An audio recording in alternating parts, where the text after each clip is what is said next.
ഒരു ഇന്ത്യ പാക് യുദ്ധം അനിവാര്യമാണോ? ഇരു രാജ്യങ്ങളും തമ്മിൽ ഇനിയൊരു യുദ്ധം ആവശ്യമുണ്ടോ? ഈ തരത്തിലുള്ള ചിന്തകളും ചർച്ചകളും സജീവമാണ്.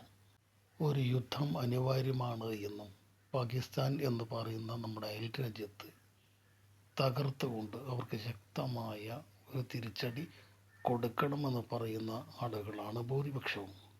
എന്നാൽ തീവ്രവാദത്തെ പ്രോത്സാഹിപ്പിച്ചത് തക്കതായ ഒരു തിരിച്ചടി ഇതിനകം തന്നെ പാകിസ്ഥാന് നൽകിക്കഴിഞ്ഞു എന്നും ഇനി ഒരു ശക്തമായ യുദ്ധത്തിൻ്റെ ആവശ്യം ഇല്ല എന്ന് പറയുന്നവരുമുണ്ട്.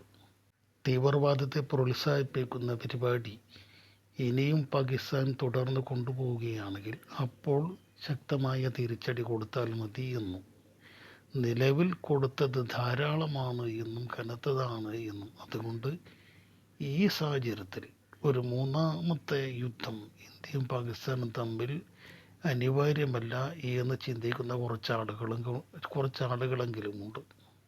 നമ്മുടെ പ്രത്യാക്രമണത്തിൽ ഇതിനോടകം തന്നെ പാകിസ്ഥാൻ ഒരു പാഠം പഠിച്ചു കഴിഞ്ഞു. അതിനാൽ ഇനിയൊരു യുദ്ധം ഒഴിവാക്കേണ്ടതുണ്ട് എന്നാണ് ഇവർ പറയുന്നത്.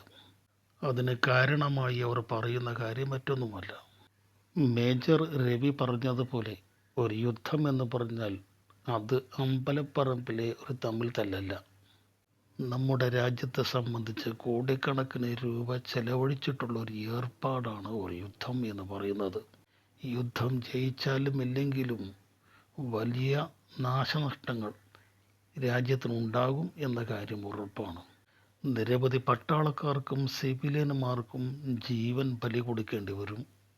ഒപ്പം വലിയ സാമ്പത്തിക നഷ്ടം, പട്ടിണി, ദാരിദ്ര്യം, കഷ്ടപ്പാട് തുടങ്ങി നിരവധി വിഷയങ്ങളെ നമ്മൾ അഭിമുഖീകരിക്കേണ്ടിയും വരും.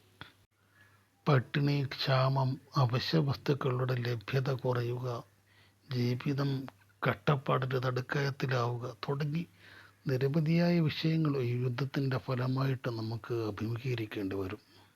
ഇതെല്ലാം ചൂണ്ടിക്കാണിച്ചുകൊണ്ടാണ് ഒരു യുദ്ധം പരമാവധി ഒഴിവാക്കണം എന്ന് പറഞ്ഞുകൊണ്ട് കമ്മ്യൂണിസ്റ്റ് പാർട്ടിയുടെ നേതാവായ സ്വരാജിനെ പോലെയുള്ള വിശാല ചിന്താഗതിക്കാർ രംഗത്ത് വന്നിട്ടുള്ളത്. പക്ഷേ ഇതിൻ്റെ പേരിൽ സ്വരാജിനെ പോലെയുള്ള നേതാക്കന്മാർക്ക് വലിയ പഴിയാണ് നേരിടേണ്ടി വന്നിട്ടുള്ളത്.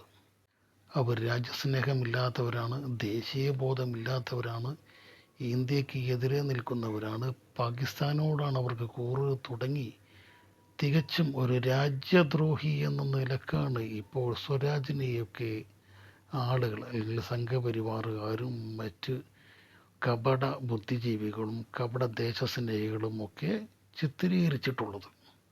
സംഘപരിവാറിൻ്റെ ലക്ഷ്യം എന്താണ് എന്ന് നമുക്ക് മനസ്സിലാകും. അവരുടേത് ഒരു രാഷ്ട്രീയ അജണ്ടയാണ്. എന്നാൽ ഇതേ സംഘപരിവാരങ്ങളുടെ കയ്യടി നേടാൻ വേണ്ടി ചില കോൺഗ്രസ് നേതാക്കന്മാരും രംഗത്ത് വന്നിട്ടുണ്ട് എന്നതാണ് ഏറെ ഖേദകരം.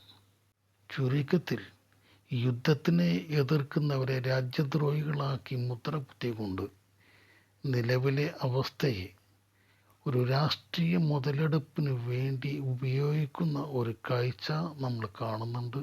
അതിൽ മുൻപന്തിയിൽ നിൽക്കുന്നത് സംഘപരിവാറുകളും ഒപ്പം അവർക്ക് ഓശാന പാടിക്കൊണ്ട് നിലനിൽക്കുന്നത് കോൺഗ്രസിനെ പോലെയുള്ള സംഘടനകളുമാണ് എന്നത് ഖേദകരമാണ്.